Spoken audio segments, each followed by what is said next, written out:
दोस्तों, आज हम जो कहानी आपके लिए लेकर आए हैं उस कहानी का शीर्षक है गरीब बहनों की चूड़ी मेहंदी का व्यापार। गांव के कच्चे रास्तों पर चलने वाली एक सादगी भरी जिंदगी में भी कभी कभी सपने आकार लेते हैं।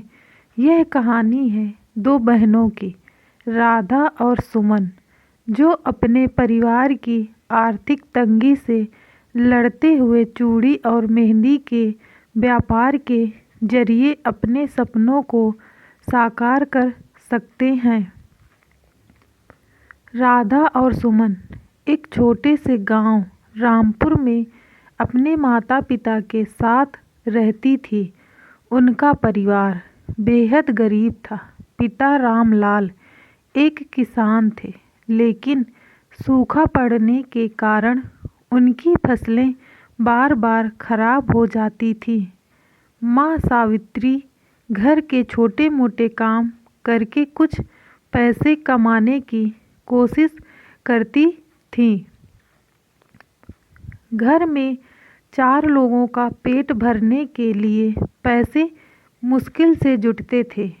पढ़ाई छोड़ने के बाद राधा और सुमन ने महसूस किया कि उन्हें अपने परिवार की मदद करनी होगी, लेकिन दोनों के पास ना कोई काम था और ना ही कोई बड़ा कौशल।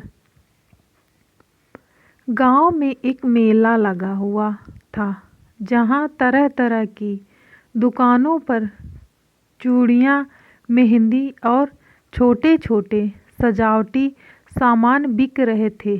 राधा और सुमन ने देखा कि मेहंदी और चूड़ियों की दुकान पर औरतों की भीड़ लगी हुई थी। उनके मन में एक ख्याल आया कि क्यों ना वे खुद यह काम शुरू करें।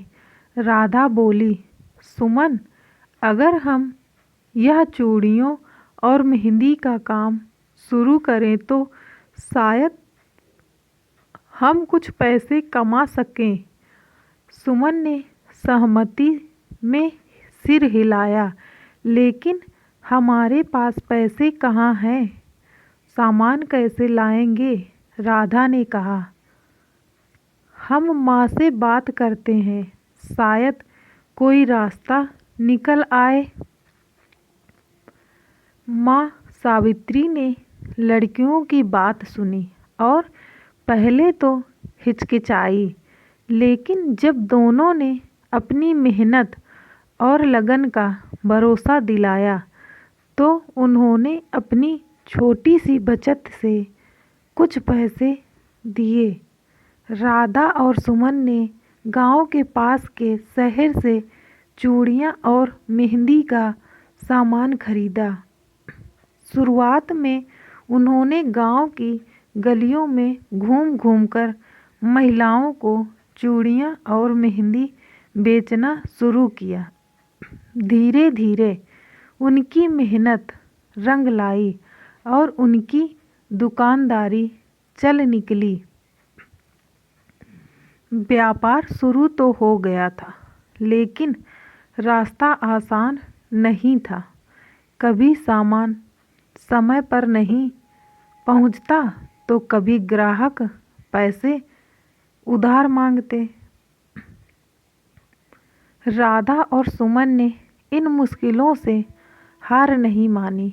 उन्होंने ग्राहकों की पसंद नापसंद पर ध्यान देना शुरू किया। सुमन ने मेहंदी लगाने की कला में निपुणता हासिल की और जल्द ही पूरे गांव में उसकी मेहंदी की तारीफ होने लगी। राधा ने चूड़ियों की नई नई डिजाइनों पर ध्यान देना शुरू किया। दोनों ने व्यापार को बढ़ाने के लिए मेहनत। त्योहार का मौसम आया और राधा और सुमन ने इस अवसर का भरपूर फायदा उठाया। उन्होंने बड़े पैमाने पर चूड़ियां खरीदी और गांव के मेले में अपनी दुकान लगाई। मेहंदी की भी अच्छी खासी मांग थी। उनकी मेहनत रंग लाई और त्योहार के बाद उनके पास अच्छे पैसे जमा हो गए। यह उनकी पहली बड़ी सफलता थी। अब दोनों बहनें अपने परिवार की ज़रूरतें पूरी करने में सक्षम थी। अब राधा और सुमन ने अपने व्यापार को और बढ़ाने का सोचा। उन्होंने आसपास के गांवों में भी अपने सामान को बेचने की योजना बनाई। साइकिल पर सामान लेकर दोनों बहनें दूर दूर तक जाने लगीं। इसके साथ ही सुमन ने मेहंदी की नई नई डिजाइनों की किताबें खरीद ली और नई तकनीकों को सीखा। राधा ने चूड़ियों के साथ साथ अन्य सजावटी सामान भी बेचना शुरू किया। एक दिन शहर में एक महिला आई जिसने सुमन की मेहंदी और राधा की चूड़ियों की तारीफ की। उसने उन्हें शहर में एक मेले में दुकान लगाने का प्रस्ताव दिया। यह मौका दोनों बहनों के लिए बहुत बड़ा था। माँ की सहमति के बाद दोनों बहनें शहर गईं और वहाँ मेले में दुकान लगाई। शहर के लोगों ने उनके काम को खूब सराहा और उनका व्यापार और ज़्यादा बढ़ गया। शहर में व्यापार करने के दौरान उन्हें कई नई चुनौतियों का सामना करना पड़ा। बड़े दुकानदारों से मुकाबला करना, महंगे किराए पर दुकान लेना और ग्राहकों की बदलती पसंद को समझना। यह सब आसान नहीं था, लेकिन राधा और सुमन ने हार नहीं मानी। उन्होंने एक छोटी दुकान किराए पर ली और वहाँ से व्यापार शुरू किया। धीरे धीरे उनका नाम शहर में भी मशहूर हो गया। अब उनके पास इतना पैसा हो गया था कि वे अपने माता पिता की हर ज़रूरत को पूरा कर सकती थीं। राधा ने अपने छोटे भाई की पढ़ाई का खर्चा उठाया और सुमन ने माँ के इलाज के लिए पैसे जुटाए। उनकी कड़ी मेहनत और लगन ने उन्हें गरीबी से बाहर निकालकर एक सफल व्यवसायी बना दिया था।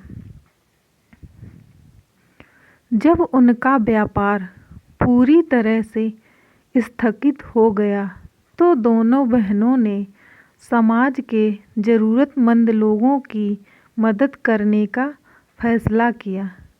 उन्होंने गांव की गरीब महिलाओं को चूड़ियाँ और मेहंदी लगाने का काम सिखाना शुरू किया ताकि वे भी आत्मनिर्भर बन सकें। अब राधा और सुमन सिर्फ एक कहानी नहीं, बल्कि प्रेरणा का स्रोत बन चुकी थी। यह कहानी हमें सिखाती है कि मेहनत और लगन से कोई भी बाधा पार की जा सकती है। राधा और सुमन ने न केवल अपनी गरीबी को दूर किया, बल्कि अपने परिवार और समाज को भी बेहतर बनाने में योगदान दिया। उनकी सफलता इस बात का प्रमाण है कि छोटे छोटे कदम भी बड़े सपनों को साकार कर सकते हैं। दोस्तों, अगर आपको मेरी यह कहानी पसंद आई हो तो मेरी वीडियो को लाइक कीजिए, चैनल को सब्सक्राइब कीजिए और कमेंट करके ज़रूर बताइएगा कि यह कहानी आपको कैसी लगी, ताकि ऐसी ही कहानियाँ हम रोज़ाना आपके लिए लाते रहें और आपका मनोरंजन कराते रहें। धन्यवाद।